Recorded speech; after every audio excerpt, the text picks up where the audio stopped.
Hello, hello, hello, hello, hello. Hi. We're continuing. I don't know why I said so many hellos there. But we are continuing with the Doctor And you Who. didn't call everyone freaks. I know. Yeah. Okay. Well, hello, freaks. Welcome back. So we're continuing with the Doctor Who watch through review. Again, my hair is doing something. It's gone all fluffy. It's medicated. Yeah. So basically, I feel like with this series, it's kind of like a game to see what my hair is going to do next. That's what that's what you will tune in for. So yeah. But we are actually going to be talking about a Doctor Who story, obviously, as we do with the Doctor Who Watch Review, if you hadn't noticed. Oh my god. And we're talking about one we've never seen before. Neither me or Mum. I mean, it's surprising I haven't seen it. Not really surprising. It's not really surprising that I haven't seen it. But the reason for that, obviously, is it's one of the newer released animated ones, although slightly behind now. I mean, obviously, because it's like 3 ahead of it now. But it is newer. And that is, of course, the faceless ones. Ooh, yeah, wonderful. So this is obviously, I mean, there's a few sort of important things about this one. It's obviously the departure story, sort of, for Ben and Polly. They sort of just leave at the end. They're like, oh, I guess we'll stay. It's kind of like when Dodo left.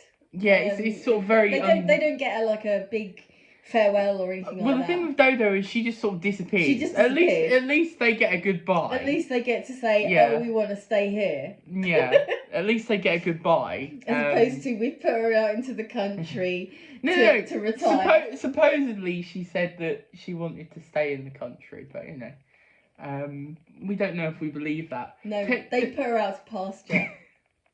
Oh God, this is getting really dark. But yeah, no, so this obviously is the departure story for Ben and Polly, although it's not really a story for them.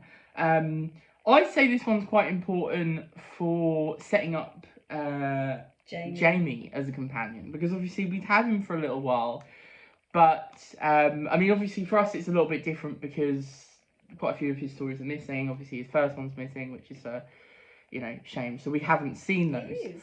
But I mean, obviously, a well-known fact about it is that obviously they didn't originally intend for Jamie to stay.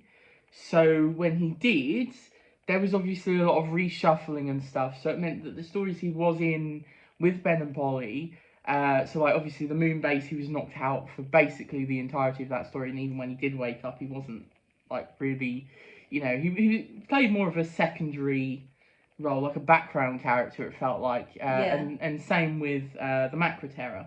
Yeah. So obviously there is that. So with this one, this basically feels like a proper setting up for Jamie as a companion. Yeah, he definitely takes a main role in sorting things out. We get to see what he properly is like. So I think this is really where he becomes like the Jamie we all know and love. Which is great. And then also obviously it's a missing story, so obviously we've got the animated, so that's always exciting. Yeah. But it was good though, because there was 2 originals as well. Yeah, it has the 2 surviving episodes. It's got the 2 surviving episodes on here. I think it probably does on the other one, on the other ones that do have it. Obviously, the Macra Terror is completely missing. But this does have 2 surviving episodes, so there are those. One thing, I think I said this last episode, but I have actually watched the first episode of this from the what's it called? The the DVD set is really outdated now because obviously with all the animated stories happening, but coming out and everything. But obviously, I watched it using that. but obviously I haven't watched the story past that point, so I was quite interested to see what it was like, because the first episode is a great setup, lovely bit of mystery, you know, and that final thing where you've got the chameleon on the bed, and then obviously Polly like not knowing Polly who they are. being a person as well. Yeah, not knowing who they are, like what's going on, what they doing, you know, what is chameleon tours. So yeah, what do we think of this one then? I love this one. Yeah, I think this might be one of my faves. I just really enjoyed it. It was great. It was great. Yeah, it was. It was really good fun. It was. It felt sort of quite tightly paced. There was a lot going on. There was loads for them to investigate. And it was kind of like, oh my god, how are they going to get out of this? And well, what's going to happen? Yeah, I actually said, didn't I, that I felt like this one possibly, like it kind of. It did make me think whether, like, they had this idea for a film, like, not a Doctor Who thing, but just a film or something. Because it's very of that sort of 60s pulp sci-fi filmy vibe, you know? You've got the disappearing people and, like, people changing, you know, the whole... Got a bit of the body snatchers. Exactly. And like, there's a thing in space, like, just above the Earth. And, like, the plane, like, obviously, you know... So it feels really of that, you know. So I did quite enjoy it for that aspect, but it does feel quite a different story for Doctor Who up to this point, anyway, because it very sort of mystery heavy, like, you know, you're sort of piecing the thing together. Piecing it, exactly. Like quite a lot of the time with Doctor Who stories, you sort of know a bit more than the rest of the characters know, but you're on the same page as most people. Like, you do see a little bit of the behind the scenes, but you don't really know what's going on until the Doctor finds out, like you know, until the Doctor finds out as well. So it provided a different sort of feel to a Doctor Who story, to the sort of the general feel of you know, the other stories. It did, and I thought it was really well done. Especially because, like, so I noticed a couple of people who I noticed in there. It's Wanda Ventham, who comes back during the Seventh Doctor's. Not this character, but she does. Not this character, as another Lacosian, I think her name. And if you don't know who she is, Benedict Cumberbatch's mum. Yeah. And also Pauline Collins, who was brilliant in this. I loved her. She was kind of like really feisty. I thought, God, she would have made a really good companion, to be honest. I was, again, sort of wondering if it was kind of a similar thing with, what's her name from Delta and the Bannerman? Of, like, they were trying out different companions, and then obviously, so it could have been a could-be companion, but then wasn't. Because I don't know, but she did feel very sort of companionish, like, they were sort of testing to see maybe. She was great. She was kind of, you know. she was very, you know, she's basically Pauline Collins' role in this. And if you don't know who she is, she's a Liverpudlian actress who, I mean, the thing that I always remember her from is Shirley Valentine. She's great in that. Watch it. And so she comes into it because her brother is one of the people who's gone missing. So she's doing an investigation on her own back. I really like that. And, you know, she's kind of, you know, bolshy. She gives Jamie a real run for her money because they sort of team up a bit together, don't they? Yeah, they do. And they bounce really well off each other. A real fun team up, actually. Yeah. There's a bit of romance, but it actually works quite well, I thought. And it's kind of cheeky romance. Yeah, I thought it was rather sweet as well at the end when, you know, she's like, I just thought it worked. I thought it worked really well. So yeah, I really like those two. It's just one of my favourite sort of one-off companions. Yeah. And it would have been cool to have her on the TARDIS. Yeah, because she's great. Yeah. That's Pauline Collins. She's got a great sort of comic timing and. Yeah. But yeah, it's just a fun story. It's great. There's a lovely bit of mystery. I do enjoy stuff like set in the airport and everything. I think that's quite a fun place to set a story. It is, particularly because, like, the whole thing with immigration and, you know, people coming in without passports, like, oh my God, what's going on? And, you know.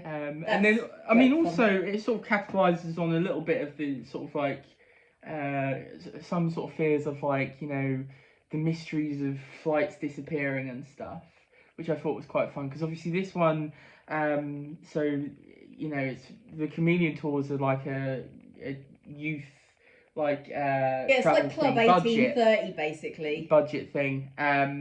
But it, you know, it does kind of put you in mind of some of those like a twist on one of those like cases like. Well, it's like, yeah, because I've been watching quite a lot of these mystery things, and it's always like the disappearance of flight such and such. Yeah. And it's kind of like that. It's like it suddenly stops and then it disappears. Yeah. And they're like, oh, it must have fallen into the sea. It's like, what if actually it went into what if it went into space station or something? Yeah. Or satellite, as is in this. Also, it was really good fun, and also, I mean, the second Doctor is a great. He's just great. It was surprising as well when they because like when things went wrong for the chameleons, that how that happened was really funny as well because we both went, oh my god, I was not expecting that. Oh yeah, the gooping. I'm melting! The gooping. I was sort of expecting them to just go, ah, like usual. You know, usually they just sort of collapse after going, ah, with their face. But no, they just sort of melted. They melted! Yeah, I take it oh, sort of what they tried to do in the original. I don't really know. But yes, it was interesting. I also quite actually liked the chameleons. I'd be interested to see them return in the series. Yeah. They're an interesting alien because they're not technically villains as such. No. They're trying to survive. Yeah, it's another sort of survival thing. It almost feels like a little bit of a sort of a counter to the Cyberman thing. Because obviously similar to that, they're trying to survive, but obviously that is just like without emotion, whereas the chameleons are sort of like they're an interesting race because the main sort of villain of this one, the I forget, was it like the he's the director. That's it. The director. I was like, please don't be the architect. Yeah. So the director is interesting because and like the race itself, they sort of think they're superior basically. So like, oh, we've got superior intellect and everything. So you know, they kind of discount the humans, but they're not like villainous as such. Like they're not really doing it because they're like, oh, you know, we have to take over the world. They're just trying to survive. They need the bullies to survive. This is the best way for us to survive. And the Doctor's like, well, you can't do that. So, work out another way. It does put me in mind a little bit of like, sort of the idea of like humans using like animals. It's like, oh, the lesser species, we can use them to survive. And it's like, well, you know, there's still animals, you know, they're still alive. So it's kind of an interesting, you know, take, I thought. Exactly. And yeah, I don't know. I guess some people might not like the low-key ending of it being like, oh, you know, they sort of like, okay, we comply. But I quite like it. I think it's quite a nice. It's quite nice, sort of change of pace. It's an interesting sort of like, you know, the Doctor's like knows where he stands. It's like, you know, the director is kind of what's holding them back, and it's like, you know, okay. Yeah, because I really liked Captain Blade. For like most of it, he seems like this really, you know, he's the villain of the piece. But he's actually like, once he's shown the error of the what's his name again, the director's ways. Yeah. He's like, okay, yeah, no, I get it, because you know, the director was basically willing to throw them all under the bus. Exactly. Yeah. So you know, you can't trust a guy like that. What a knob. And I will be honest, it is kind of sad that, like, for the most part, Ben and Polly aren't really in this story. I get why they did it, obviously. But it was a nice goodbye scene as well, I thought. It was rather sweet. Again, very understated. It's like it never happened. Yeah, very, very understated, but nice, you know? And it is kind of a thing that the show sort of followed quite a bit of, like, just having quite understated goodbye scenes, and sometimes they work, sometimes they don't. It was quite nice because they're going off together and they're gonna sort of, you know, stay in touch. Obviously, it does feel slightly like a sort of a little bit similar to the Barbara and Ian, but different as well. Yeah. Oh, Barbara and Ian's was brilliant. Yes. But yeah, no, I do really love the ending of this one, because the Doctor just sort of goes, "We've lost the TARDIS, someone's stolen it," and then they walk off looking for it. Yeah. It's such a just random, like, what, okay, I guess. Like, it comes out of nowhere. There's no hints that this is going to be something. No. He just randomly goes, "Yeah, the TARDIS is not here," and then goes, "It must have been stolen," so they walk off, and into Evil of the Daleks you go. So, you know, that's quite funny. I quite like it, though, because obviously they would have known that the next title would be Evil of the Daleks, so you get that, and then they go, "Oh, so the Daleks stole it, okay." Yeah. It's like, fair enough. I just like to imagine the Daleks stealing it on that flatbed truck. Yeah. Just like getting behind the wheel. Yeah. And driving it with their plunger. With a plunger, yeah, exactly. But anyway, so we weren't originally going to cover Evil of the Daleks, but it's not long until it comes out. So we're just going to sort of wait. Yes. We're going to wait until it comes out and then watch it and review it, basically, and just have it part of this. So this is not the end of Series 4. So Series 4 is now 5 stories, so it doesn't quite work in, because we were joking that, like... 3 for 3, 4 for 4, 5 for 5. Yeah, but it's no longer the case. It's not going to be the case. No. So yeah, we're going to cover it, but that means we've got a lot coming up with the channel. We've got some ideas, so there's going to be some changes. Oh, so, there's going to be some shaking up. I'm going to do like some little videos here and there to keep the channel sort of going, but there's going to be some... It's under construction, as it were. Yeah. Thank you for your patience. Yes. Yeah, so that's the faceless ones. What would you give it then, scoring wise? Ooh, again, I'm going to give this one a really high one. I'm going to give this a 9 again, I think. Yeah, I think I can give this a 9. I just really love this. I was not expecting to love this quite as much. But, no, same. No, love this. I thought it was great. So on to Evil of the Daleks then next. Yeah. Which I'm not entirely sure what to expect. I know a lot of people love it, but from the synopsises that I've had, I'm not that intrigued. But this one could surprise me again. It could be one that I really love. So we shall see. It's always exciting, isn't it? Going into something you don't know. Yeah, it's going to be quite an interesting one, because this one is quite well loved. And I know a lot of people are excited for the release of this one. So, yeah. Fingers crossed for it. Obviously, I haven't pre-ordered it, but I will be getting it, I guess. So, yeah. Oh, we might as well get on to that today. Yeah. Right then.